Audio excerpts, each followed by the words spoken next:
আসসালামু আলাইকুম প্রিয় নবম দশম শ্রেণীর ছাত্রছাত্রীবৃন্দ, তোমাদের জন্য আজকে আরেকটি গুরুত্বপূর্ণ অঙ্ক নিয়ে হাজির হয়েছি। দেখো, এই অঙ্কটি তোমাদের 3.5-এর 28 নম্বর অঙ্ক।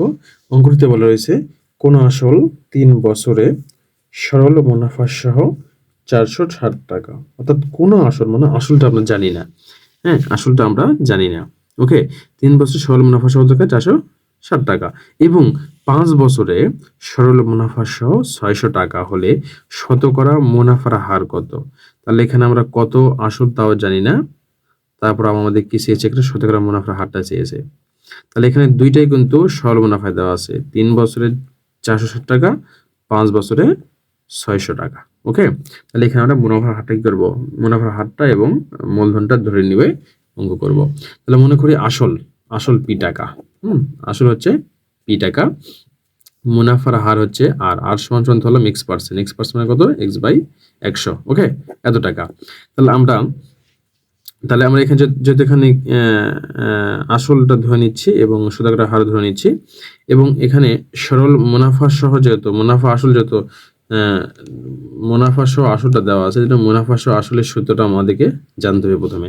তাহলে আমরা জানি সরল মুনাফার ক্ষেত্রে মুনাফা সহ আসল ইকুয়াল টু কত, পি ইন্টু 1 + nr। হ্যাঁ, তাহলে এটা হচ্ছে মুনাফা সহ আসল, এটা হচ্ছে শুধু আসল, 1 + n হচ্ছে সময়, আর হচ্ছে কি মুনাফার হার, এই যে n হচ্ছে কত, বিনিয়োগ সময়।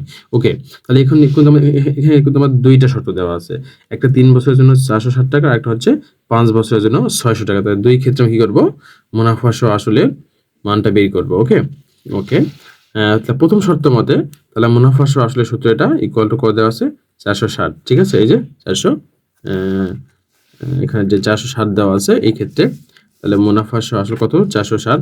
অপর দিকে বাম পাশে হচ্ছে মুনাফা সহ আসল, এটা সূত্র 1 প্লাস, তাহলে এখানে 3 বছর, প্রথম ক্ষেত্রে ছিল 3 বছর ছিল, প্রথম ক্ষেত্রে কত ছিল, প্রথম ক্ষেত্রে ছিল 3 বছর। হ্যাঁ, তাহলে এই জন্য এখানে 3 বছর, মুনাফা হার x/100।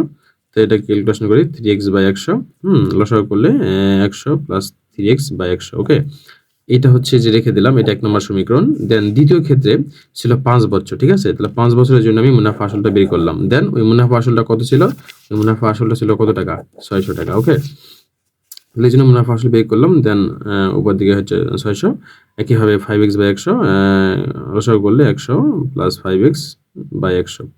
তাহলে এই যে P into 100 plus 5x/100 equal to 600, এটা হচ্ছে 2 নম্বর সমীকরণ। এটা হচ্ছে 2 নম্বর সমীকরণ। তাহলে আমরা এখানে কি বের করবো, মূলত এখানে আমরা এক্স এর মানটা বের করবো, অর্থাৎ মুনাফার হারটা বের করবো। ঠিক আছে, তাহলে এই যে দুইটা সমীকরণ, এই 2 নম্বর সমীকরণকে আমরা 1 নম্বর সমীকরণ দ্বারা ভাগ করব। ঠিক আছে, যেহেতু এখানে মুনাফা সহ আসলটা হচ্ছে কি 600 টাকা, এটা বেশি এটা কম, এই জন্য বেশিটাকে আমরা কম দ্বারা ভাগ করব। তাহলে আমরা কি পেয়ে যাবো, এক্স এর মানটা পেয়ে যাব। তাহলে দেখো, এখানে আমরা 2 নম্বর সমীকরণকে 1 নম্বর দ্বারা ভাগ করেছি। তাহলে যে ভাগ করি, উপর দিকে বাম দিকে পাচ্ছি, ডান দিকে পাচ্ছি। তাহলে এখানে উভয় লব এবং হরে পিটা কেটে যায়। তারপরে দেখো, এটা ভাগ এটা পাচ্ছি। দেন হচ্ছে এখানে 600 ভাগ 460। ওকে, তাহলে যেহেতু উপরটা ভগ্নাংশ, নিচেরটা ভগ্নাংশ, আমার যদি একটু নিচেরটাকে উল্টাই দেই, তাহলে পাবো যে 100 প্লাস 5x/100 গুণন 100/100x প্লাস 3x। তাহলে এই 100 কেটে যায়। হ্যাঁ, এখানে যদি আমরা একটা শূন্য আর শূন্য কেটে দেই, তাহলে এখানে পাচ্ছে কত, 60/46। ঠিক আছে, দেন পাচ্ছি, দেন এখানে পাচ্ছি হচ্ছে 100x plus 5x/100x plus 3x। এটাকে যদি আমি আরো যদি কাটাকাটি করি, তাহলে 2 দিয়ে কাটলে পাচ্ছি এখানে কত, 2 দিয়ে কাটলে এখানে পাচ্ছি হলো আমি 2 পাচ্ছি, 30 দিনের 7, 2 দিয়ে কাটলে 23 পাচ্ছি। ওকে, তাই হচ্ছে 30/23।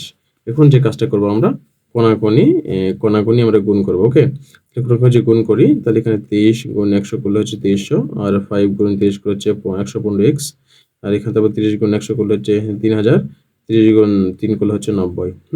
তাহলে এই যে বাম পক্ষে আছে কত, 115x, ডান পক্ষে আছে হচ্ছে 90x। এটাকে যে পাশে নিয়ে আসি, তাহলে 115 মাইনাস 90, ওটা পাশে আছে 3000, এই 2300 পাশে নিয়ে গেলে হবে কত, 3000 মাইনাস 2300।